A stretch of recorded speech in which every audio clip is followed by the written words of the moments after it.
I used to do a lot of follow trends on TikTok. If people were doing certain things, there was one where people would hold their cats up and go against the wall, and the cat would push back. And based on how hard they pushed back, you would give them a rating on a scale of 1 to 10.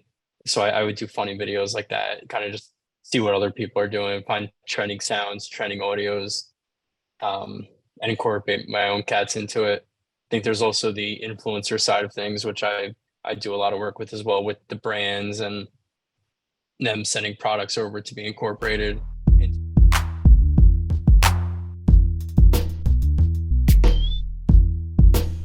Hi, everybody.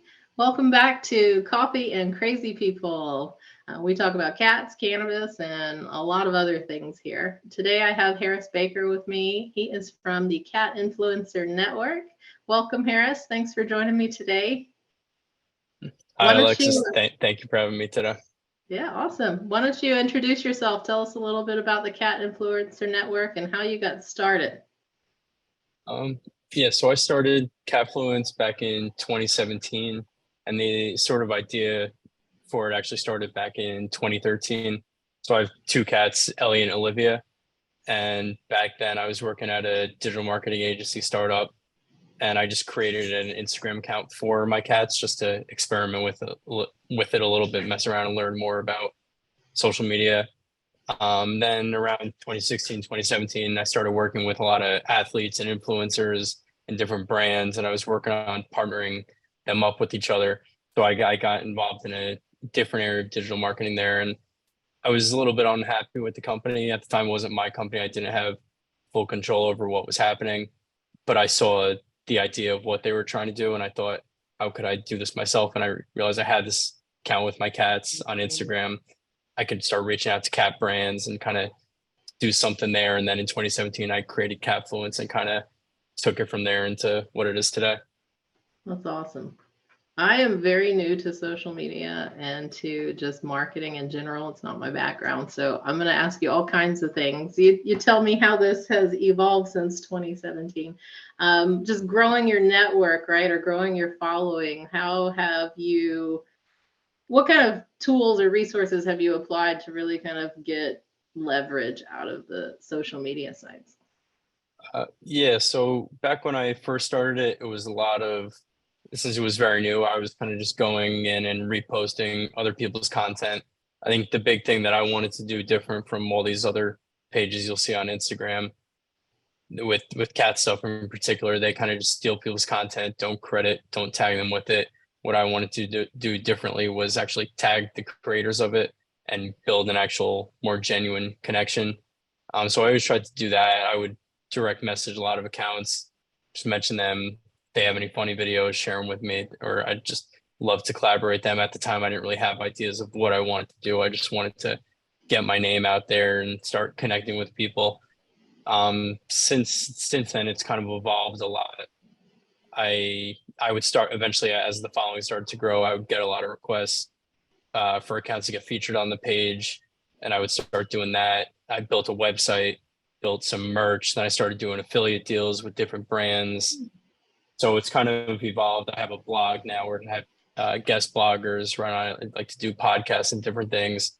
So I've kind of grown into a lot of different areas, but it all started out with just posting content and reaching out to people, which now a lot more so than ever, I am more involved in the DMing and actually building genuine connections with people rather than just taking content again, like some of the other pages I've seen do. I'm just doom scrolling and say, hey, I like that. Let's repost it. So I'll raise my hand. I admit I don't know anything about what I'm doing. So but I hope that people appreciate, that I'm sharing their stuff, and maybe it's bringing some people to their page, who knows, and maybe the people who are on my page like the content. That's what I hope. It helps to, I think, bring out the personality, right, that you're trying to strive for. So I read on your website, like you had tried a couple of different industries when you were starting out. Like what made you lean towards the cat side more than some of the other directions? So back then when I was doing this, I started Catfluence. And back when I was in college, I was a sport communication major in college, and I had a sports blog for a college website. The column was called The Baker's Dozen, a play on my last name, Baker. And I would write about 13 football players each week and talk about their storylines surrounding them. So I created an account called The Baker's Dozen, which is now the name of my marketing agency that I formed recently, and I could go into that a little bit Sure. later. But so I started that, and then I started another one related to influencers, similar to what I was doing at the company I was working for. And I just, over the next couple months working on it, I had the most traction with Catfluence, and I think part of that was because I had already had the account for my cats. I had a built-in audience, so that way, if brands were sending products, I had my cats right there to be able to create the content. I didn't have to go get anybody else to do that for me. So it allowed me to have the proof of concept. And then I kind of just stuck with it from there. And the other ones, it was just too much for me trying to build 3 different brands at once. I was like, this is the one I'm going to go with, and gonna drop these.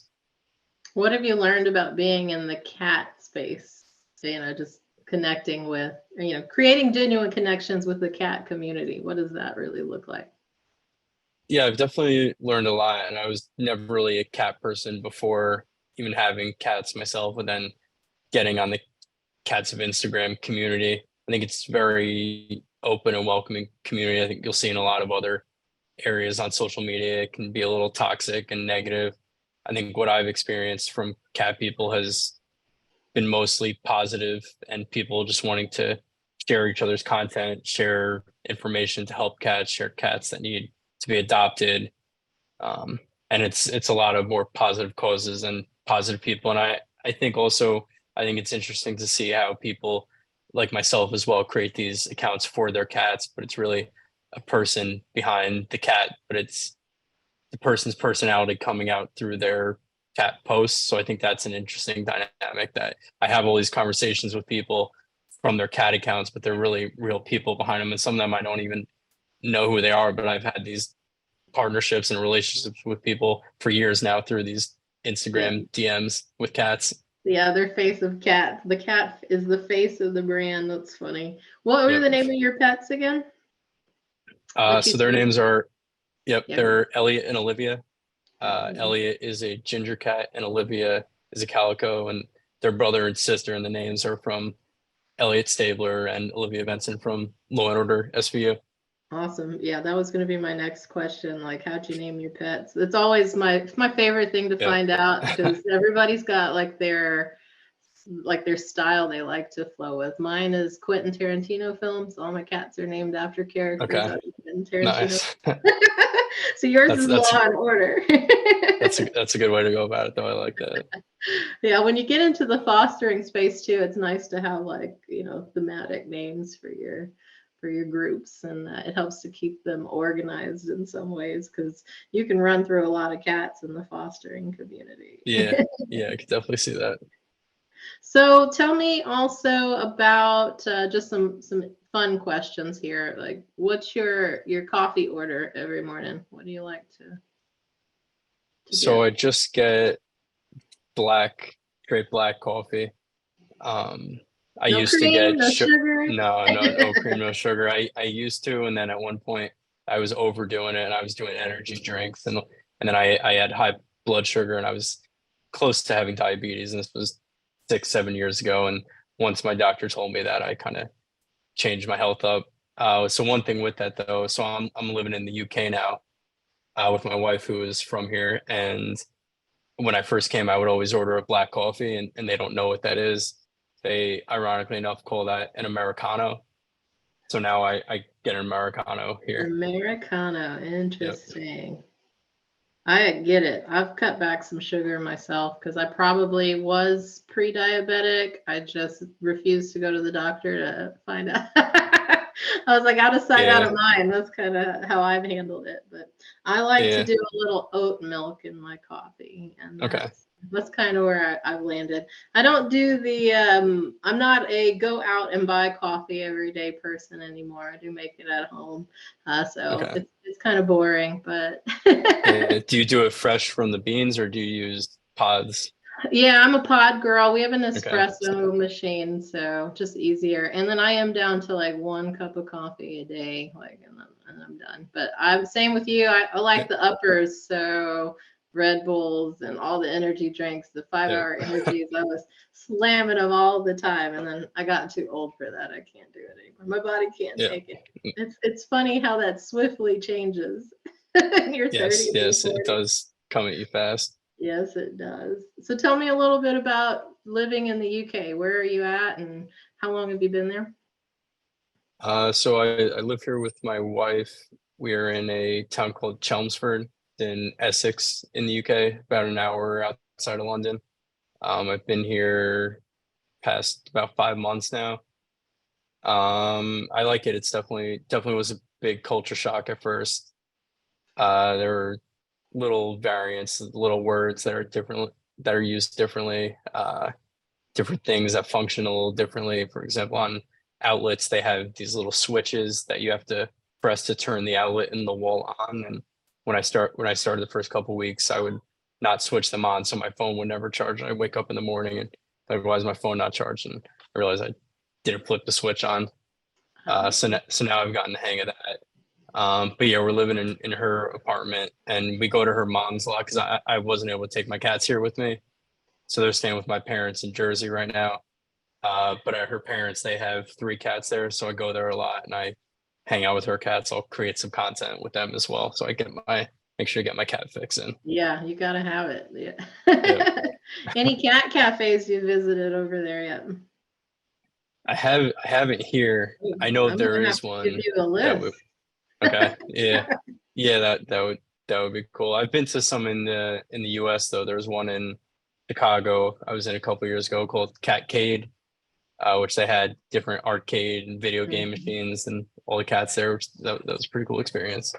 Yeah, it's definitely growing here in the US. I think we're up to almost 150 across the US in cat Wow. cafes. I think New York and California. California was the first one to open, and they've got like 12 cat cafes, and then New York is right behind them with a few. Yeah.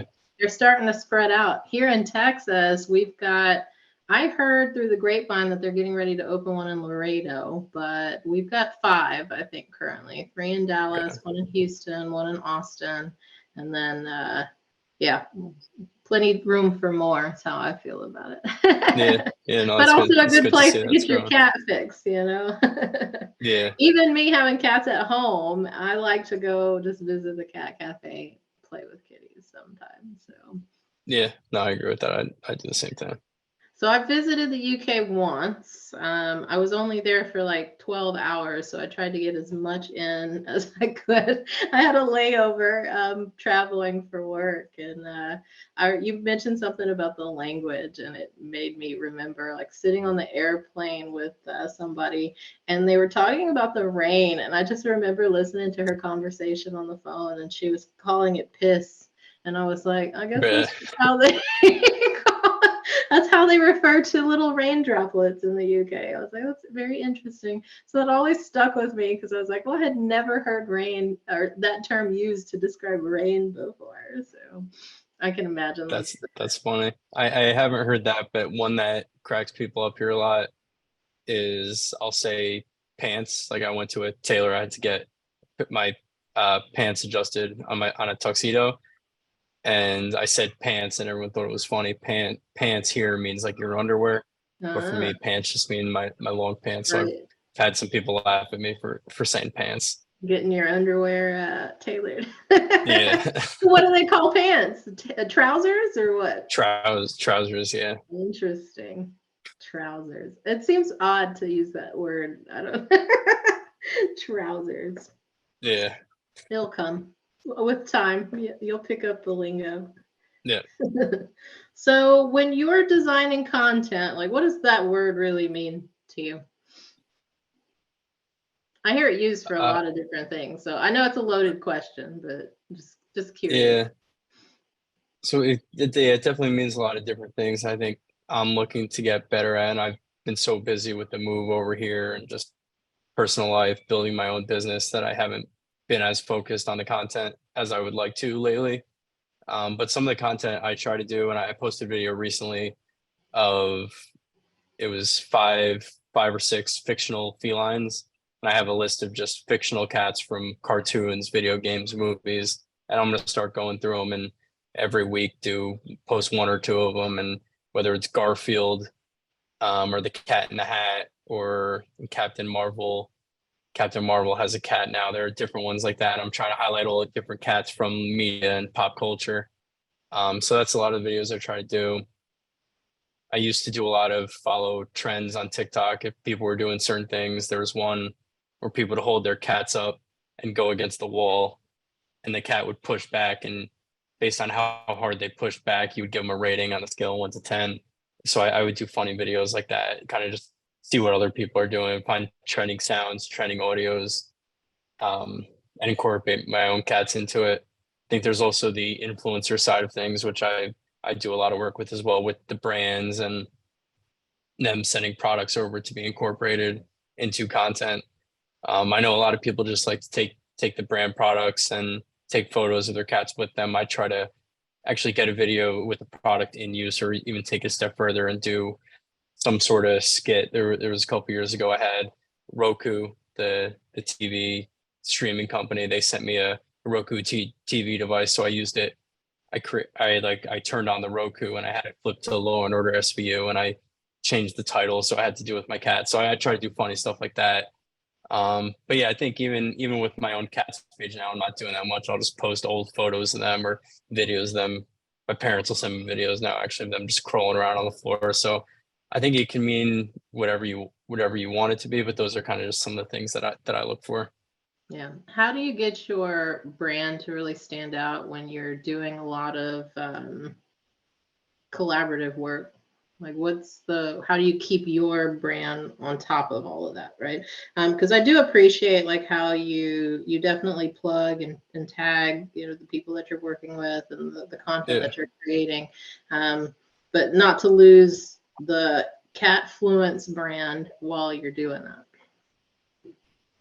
Yeah, I think it's definitely tough. And for a while I was posting, and I stopped doing it now. I was just posting a lot of memes. I would find funny cat memes on Reddit, and I would post those because they would get good engagement. But then I started to realize like I don't know the original source of those. They're kind of, these have been posted on every cat account. They're being posted all over Reddit, and I don't want to be. I sort of fell back into what I didn't want to be, just an aggregator of the same content without crediting the source of it. So I try to just always stay on top of what the trends are and try to create original stuff, even if it is going off other people's ideas. But yeah, I think just trying to be as original as possible is important. I think consistency is a big part of it as well. You may post a video today that you think is funny and it doesn't do well, but it doesn't mean you should just stop or give up on it. If you post maybe like 500 videos and it's not doing well, then maybe a little before that it's time to change things up. But I think it's always good to experiment and just keep your eyes open to what else is going on out there, and also be creative, experiment with new platforms. Like Threads just came out for Instagram, like being open to adapt your content to different platforms and not just post the same thing everywhere. Like on Threads, for example, now I've just been not posting all my same content. I'm posting cat jokes or being a little more engaging with people, like trying to make that a little different. No, I agree. I'm still kind of grappling with what I want to do with Threads. Obviously, I jumped on the bandwagon and got an account early, and now it's like just a couple of things posted because I don't know what to do with it. Definitely don't want to regurgitate what I'm doing on Instagram. What I ended up doing is just posting cat facts, and so it's like, all right, That's good too. Yeah, just cat facts. Like it's simple. It's something I can get to fairly easily. But we'll see how it evolves. I've got a lot of ideas about how to, further my brand. I just don't have time. And then when you're talking about all these different applications, right? TikTok and Instagram and Facebook and Twitter and whatever, now Threads and whatever else you're using, LinkedIn.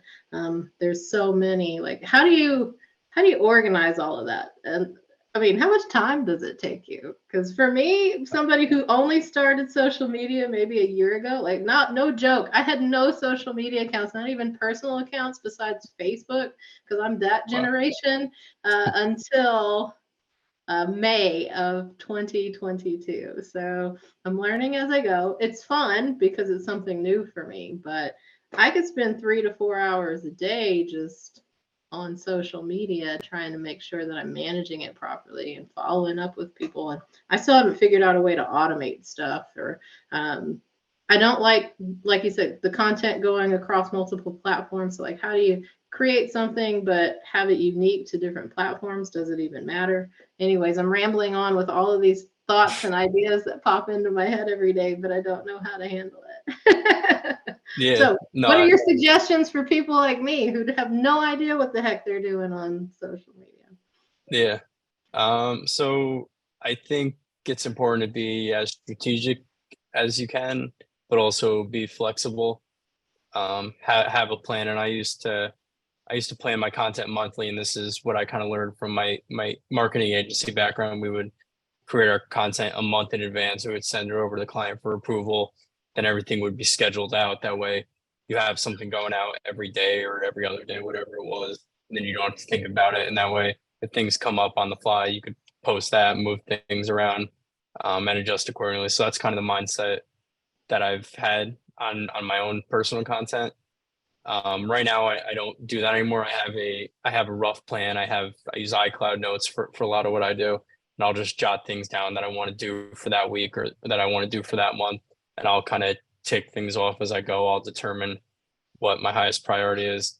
I think it's also good to use a social media scheduler though, where you can connect all your platforms to it. And for example, if you're doing TikTok, YouTube, Facebook, and LinkedIn. I know we were just talking about that. It's tough to come up with unique content for all those platforms. But I think if you're doing a video, I think you could post it on all those platforms, Instagram and Twitter as well.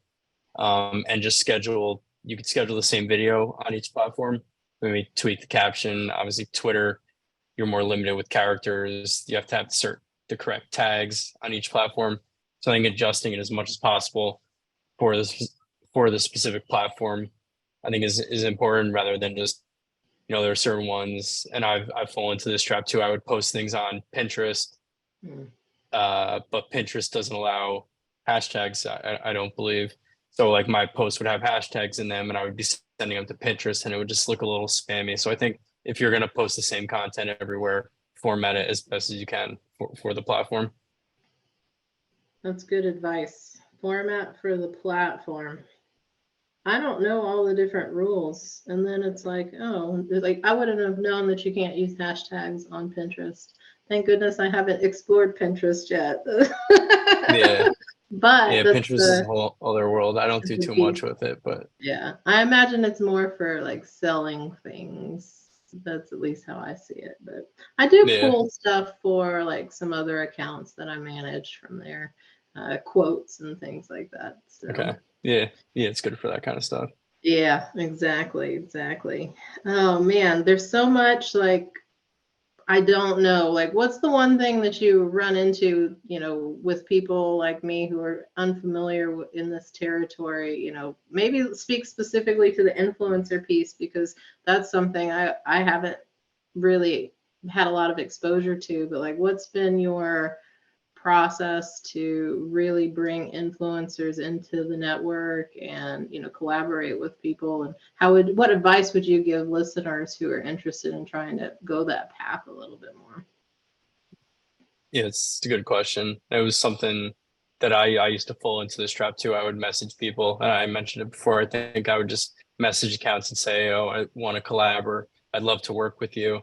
But if you're messaging a brand or a larger account, and it's a similar idea in business, like you should present to people what you can actually do for them rather than if you're trying to get someone to pay attention to what you're offering, like have an idea of what exactly you could do for them. So if you're reaching out to a brand, say, hey, I'd love to promote your product. I have this idea for a video. Would you be willing to send me your product and I'll create it for you in return for free? Starting off, a lot of it is just getting free product in return, or they'll give you a discount on their product. So you could purchase it. But I think having custom messages, not just copying and pasting the same message to every brand or every account you're trying to collaborate with, and have an actual idea of how you want to collaborate. And that's how I started doing things. And I learned over time how to change my messaging up. And I do get a lot of messages still to this day, people to say, I want to collab, or can I get featured on your page? And I'll give more specifics. I'll say, how do you want to collab? Or what are you interested? Do you want to write a blog? Do you want a featured post? Do you want to work with the brands? Like, give me a little more. And then if they tell me that they want to get featured, then I say, well, share some content with me, just because I don't have the time to look through everybody's page, look through all their content. I'll say, this is what my page is about. If you have any content that's a good fit for it, let me know or share it with me, and then we could talk about it. So I've kind of learned myself, both as the person who wants to get those partnerships and the person who people are reaching out to for that. Okay, that's good information. Yeah, on occasion I do DM people, and then it's like you don't hear back, or like, what's the next? I mean, and it's really, I guess the concept is really similar to just sales in general, is how I'm looking at it, because it's the same when trying to push out product. I'm like constantly doing something to sell myself, and you have to kind of finesse each situation and understand what their needs are, and approach it in a customized manner in some ways. So and then finding the right people to talk to, that's the one. It's like, Yeah, because who knows what's happening. Like, I'm just one person here trying to manage my business. We're really, really small. So yes, you're going to get me, but when you get into these larger organizations, somebody else is managing those accounts, right? And it's their perspective on whether this communication is a priority or not. And so, and maybe they don't have the decision making, so then it's just ignored. So do you reach out to people outside of the social media network as well? So like by email, or just shipping them things like? yeah. So I'll definitely use email. I'll go onto websites and fill out their contact forms sometimes, because like you said, if you message on Instagram for a big brand, a lot of times, and I know people make the joke that, oh, it's an intern. That intern had this typo and whatever. But a lot of times, I've been that intern managing an account who gets a message from somebody that they don't know what to do with. And the step is you have to like email higher ups in the company. The higher ups don't get back, and it kind of just gets lost in the void. So I think you do need to be persistent, do email, do direct messages, do contact forms, kind of use all the resources you can to figure out. You can even connect with people specifically on LinkedIn for those companies and message them personally. So I think that there are a lot of different ways you can go about connecting with people. What do you think that was successful for you in starting up this social media influencer network, and then also like as you're building out your business, your marketing agency? What is it that you have that's helped you have success and continuation of all this stuff? I think a big part of it was just having the experience working at an agency where I saw it all happening at a higher level. And I saw I learned a lot from it, but I also saw things being done, or that things that could be improved on in a lot of ways. As I mentioned, I didn't, in those situations, I didn't have the power to influence it directly, but by doing things on my own, I can take the good and the bad and the lessons learned and kind of approach things a little differently. I think back then, when I was working with brands in that agency, it was all just about getting free products, promoting it, and then it was kind of just one-off things. Or I would get brands to send products, and then the clients wouldn't post about it, and it just wasn't. There was really no ultimate goal. So I've kind of learned from that, and I'll try to figure out what brands' goals are, whether it is just brand awareness, whether they're trying to make more sales, who exactly they're trying to reach, and what else I can do outside of just doing a post for them that can help them see a return on what they're looking for. Yeah, I think what I get from that is vision, right? When you're setting something up, it's like, what is that ultimate vision and goal? And sometimes we don't always execute it very well. And, if you've got the eye for it, you can take it to another level. So that's really awesome. And I think one thing too, actually, I used to accept any brand partnership that came to me, whether they were sending a free product. And nowadays, for a lot of brand stuff, I will charge for it. But I used to, if somebody wanted to send a free toy, I would I would do it just because I wanted to build some momentum and get free stuff. But for me now, I'm a little more selective, not because I don't want to help people promote their brands, but it's my time. If I'm spending 2 or 3 hours creating a video for a free little toy that somebody sent me, where I could be creating content for somebody who's paying, or creating more content for my own brand. Like I learned to pick and choose my battles over time. And I have fallen into those traps where I accepted stuff from people. I felt like they were too particular, or they were asking for things to be redone. And I was just like, well, I'm doing this for free already for you. Just like, you should take it as it is. And I've kind of learned to pick and choose who I work with a little better over the years. Awesome. No, that brings up two different points. Let's hope I don't forget one of them as I go through here, because my brain is constantly going. So number one, the monetization. And so this is something I don't have enough followers on anything to even understand or have dove into, how to monetize some of this, the application of this in terms of content and social media. So I'd be curious to know, like, what your experience has been with monetizing your sites. I'll stop there and I'll save my other point. Hopefully I don't forget. Okay, I'll remind you after in case we forget. I'll try to, at least in case I don't forget. Yeah, I've already forgotten. Let's just not. No worries. So a couple different streams that I've used to monetize. The main, or the initial one, was just getting brands to pay for content. I would charge a flat fee. They would send their product to me, and then I'll either create content with it with my own cats and post it on my page, my cat's page, their page, or I've had other brands I've worked with, they'll ask me to get them in touch with other catfluencers, and I have my own, that's what the whole cat influencer network is. I have my own network of accounts that they say they're looking for accounts with a certain amount of followers or in a certain region. I can kind of take a look at my network and partner with them, and I'll take the work away from them. I'll be the middleman. I'll reach out to the cat account and say, I have this brand, they want to send you this product, would you be interested? And I'll do all the communication. I'll get the content created. I'll share it with the brand, and I'll again be sort of the middleman there. I also I have merch on my site, which I sell, just cat t-shirts, cat hats with the Catfluence logo on it.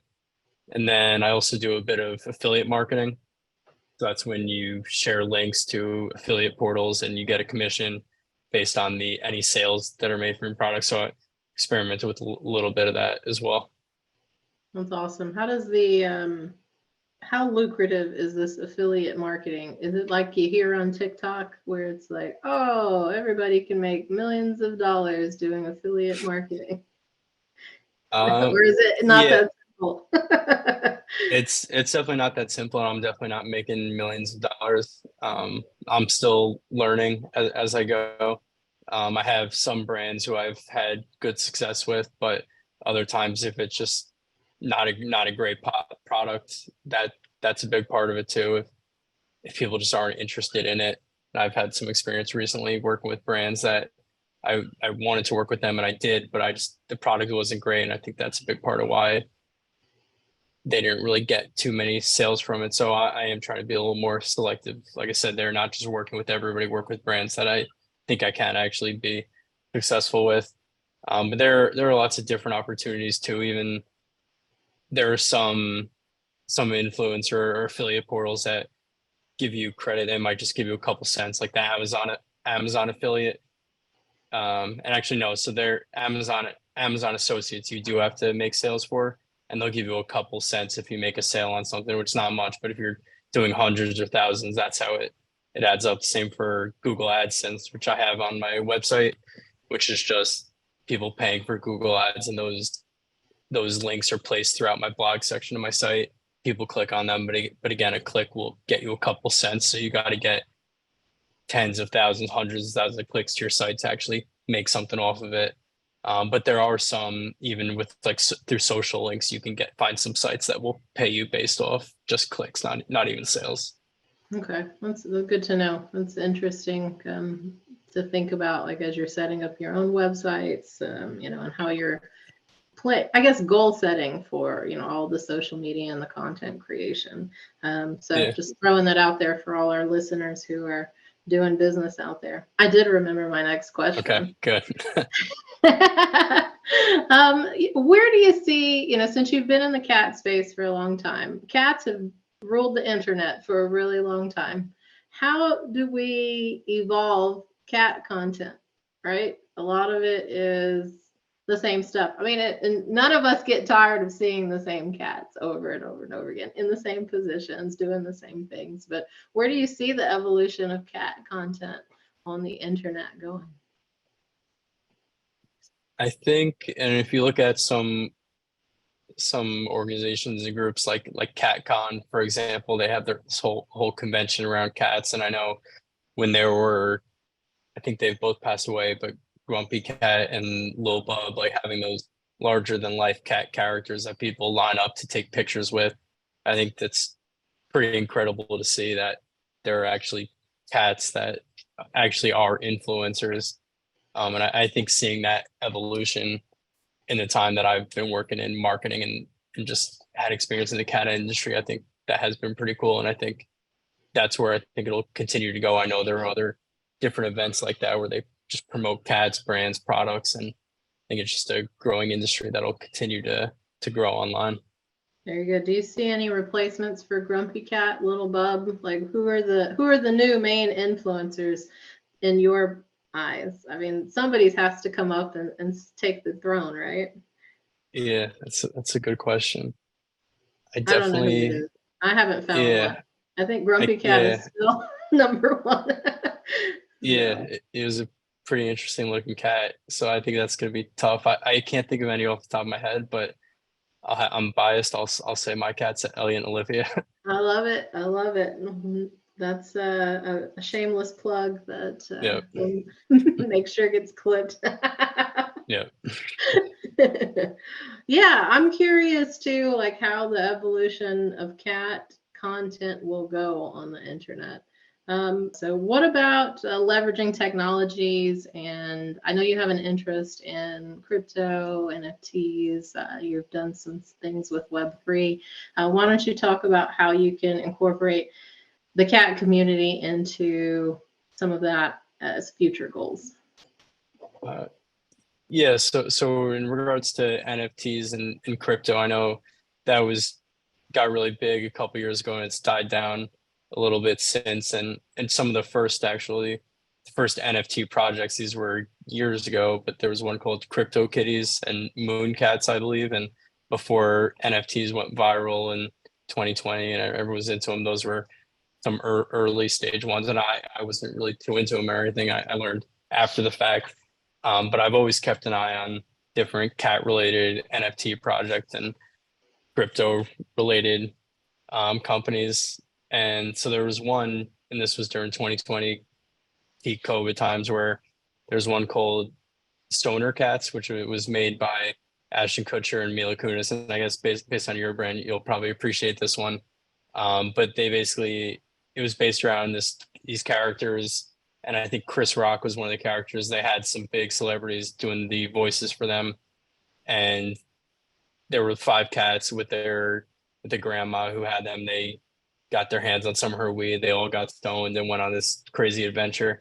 So the NFTs were all based on that. They had 10,000 of these stoner cat NFTs. And I wanted to get into NFTs. I wanted to do some cat related. So I bought one of them and kind of just followed the episode. They had a couple different episodes. They had different celebrity guests on it. I thought that was a really cool way to that cats were incorporated into NFTs, and it was something that I related to. And back then I also wanted to incorporate NFTs into Catfluence, whether it was if you subscribe monthly, you'll get your own Catfluence NFT with our logo, something on it. And you would get certain perks. You would get featured on the page once a month. You would get a free shirt, you would get whatever other benefits. But since that things kind of crashed a little bit with that, I steered away from it. But I think if it ever does pick back up again, that might be a route that I want to go. And I've also been learning a lot about the AI space and using different tools to create more content. I've used AI I've looked up just to experiment with like GPT a little bit, searching who are the most popular cats on Instagram, searching for the most popular cat brands to try to do some of those kind of work for me, create content, writing social posts, writing blogs. So I've experimented with that a little bit, and also tools that create logos for you. I haven't actually launched it yet, but I put into this photo AI tool to generate a cat on a skateboard with a lightning bolt in its hand, and I want to put that on a shirt. And I got a bunch of cool variations of that. I just got to find some time to put it up. But I think being able to generate cool images, especially with cats, and being able to put that on merch, I think is a cool opportunity. Yeah, I'm glad you mentioned that because I'm also dabbling in, I think there's a lot of crossover and things that I'm thinking about for when we open our cat cafe, because the NFT piece has always been something in the back of my head, having a very specific experience designed around purchasing that NFT, when you come to the cafe, you can have this experience based on, the ownership of this. And that's something that, even though I know like the market is not as exciting as it was a couple of years ago, I'm still interested in doing, because I think that there's a lot of opportunity for businesses to leverage these NFTs to provide the consumer with a unique experience. And that is what people are looking for. Also dabbling with AI, I think doing the same thing, but I'm struggling with finding the right AI image generator. The ones that I've been using have been wonky, needless to say. Like, yeah, sometimes I've got a cat with like 20 fingers, or the one that I get the most, because you mentioned like the stoner cats, and so of course that's really close to my my concept. So I got online to one of these generators and I was like, hey, show me a cat smoking a joint. Well, they generate a regular cat, and then instead of the joint being in its mouth, it's a whisker. And I can't seem to get away from it. So then I'm like, okay, now I just have a cat with a bunch of joint whiskers. I don't know. That's so I know, but I'm also trying to utilize like free resources because, I'm new to AI. But I think that it's a really cool way to provide yourself with some productivity resources, because we spend so much time online trying to research things and pull the information that we need. And I know that it has saved me a lot of time. So I hope everybody jumps on the bandwagon and starts to really bring AI into their working life. It's not as scary as it sounds when people are first introduced to it. Chat GPT, I use that one as well. I'm not even gonna lie, I used it yesterday to write a proposal, because I still do consulting work. And I was very impressed. I was like, all right, it's almost perfect. I had to edit a few things, but yeah, it's definitely good. It gives you a little bit of a start, and you could work off of it. Exactly, and that's sometimes all you need is an outline, right? An outline to get yourself going, especially when you're trying to organize so many different thoughts. And then just getting familiarized with like prompts, right? It helps you to become a better summarizer, right? And a little more detailed about getting specific about what you need. And so even though it's spitting out an outline for me, like I have to give it the specifics so that it produces the outline in a way that makes sense for me. So now it's good to see that you can utilize that, not just with proposal writing, but, to help with creating content and things like that. So it's applicable across so many industries, so many. Absolutely. You have your own cats. I know they're over at your parents' now while you're overseas. And you've got your girlfriend, wife, sorry, I forgot, your other significant other's cats there that you get to go play with. Like personality wise, like, are you noticing like any differences in, spending time with these new cats?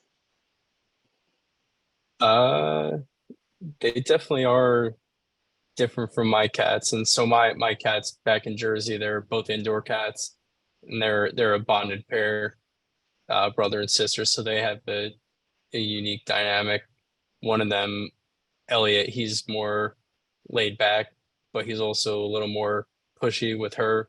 Meanwhile, she's very like he'll hide anytime anyone walks into the house, but she'll come out, she'll greet everybody. Um, but yeah, then behind the scenes, he picks on her and acts like a tough guy. So my wife's parents' cats, they're a little different. They are outdoor cats. They come and stay inside, but they kind of roam outside freely. So that's been an interesting dynamic for me to experience because I've never really had cats like that.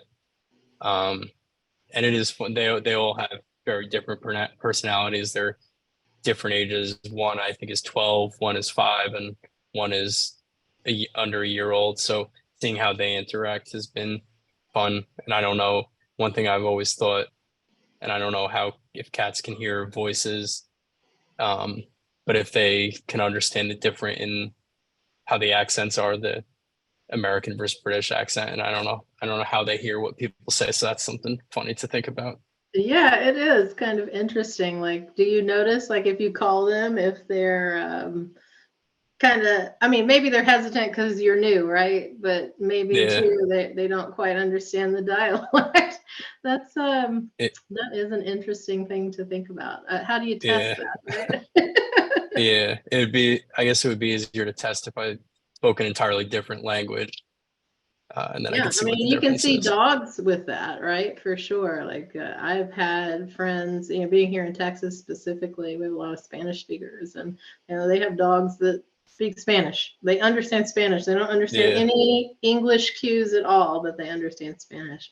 I don't know for interesting. cats. I don't know at all. Yeah, I have yeah, learned a little bit about cat linguistics. They do recognize certain things, but I don't know like language itself, or if it's just like if they're watching your behaviors, or um, I'm gonna do some research on this.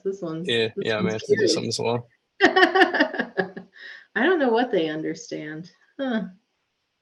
Does it change the content that you create because of the dynamics with these three cats? Like, before you had your cats indoors, they're bonded, so they obviously spend a lot of time together. I can imagine you said the older cat and the newer cat probably are like, that older cat is like, I don't want to play with you. And the other one is like, I want to play with you Yeah, all the time, right? It's a completely different dynamic when they interact with each other. And then, of course, being indoor outdoor, they've got unique experiences, being able to be out in the wild, so to speak. How does that change what you do when you're spending time with them? it, yeah, it definitely is a big difference. Um, I think, I mean, it is cool. I do enjoy just being able to sit outside, just being able to hang out with the cats. They're outside and they can kind of just, they want to go inside. They can go inside or same or inside sitting on the couch. They can kind of just roam freely, then come back in. I think in regards to the content specifically, for one of the videos I just did recently on my cats page, I did a video on the benefits of bonded pair cats. And just talked about how they help each other as they grow. They learn lessons from each other, different things like that. I'm also working on a video now that talks about the benefits of outdoor cats, and I'll talk about how they get exercise, they get to explore the world a little bit, they get fresh air. So I've tried to incorporate those kind of differences into some of the content that I'm creating. Okay, that's really cool. No, it's good, right? The new experiences with all the different kitty cats. Yeah. So, one last question, since we're coffee and crazy people. What's something crazy that you've done these last few months that you want to share with us?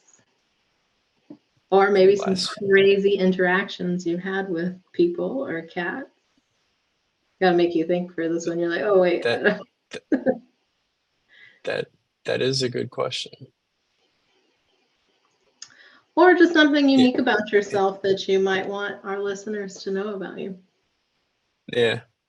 I'm thinking. I mean, I think the craziest thing I would say overall is just moving out here. I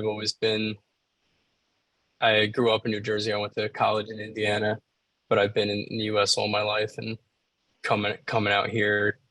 I'm living here for 6 months, and my wife and I, we just got married in June. So a little over a month ago. And I think that was probably craziest thing I've done in a while. And just, I think it's been good for me to get out of my comfort zone a little bit, explore a new culture. I've been to Europe, I've been to other countries, but actually living here and being out of my comfort zone has definitely been a good experience for me. Awesome. And congratulations on your Thank you. recent wedding. Appreciate that. Awesome. Well, very cool. I appreciate you coming on. It's been really informative, and I think everybody's going to be very engaged with the Cat Influencer Network, Catfluence. We'll definitely tag you on some things, and I look forward to collaborating more with you. So thanks, Harris. Yeah, for sounds being good. Thank you for having me. I really appreciate it. Awesome. Cheers. That's Cheers. a UK term, isn't it? Yes, it is. Awesome.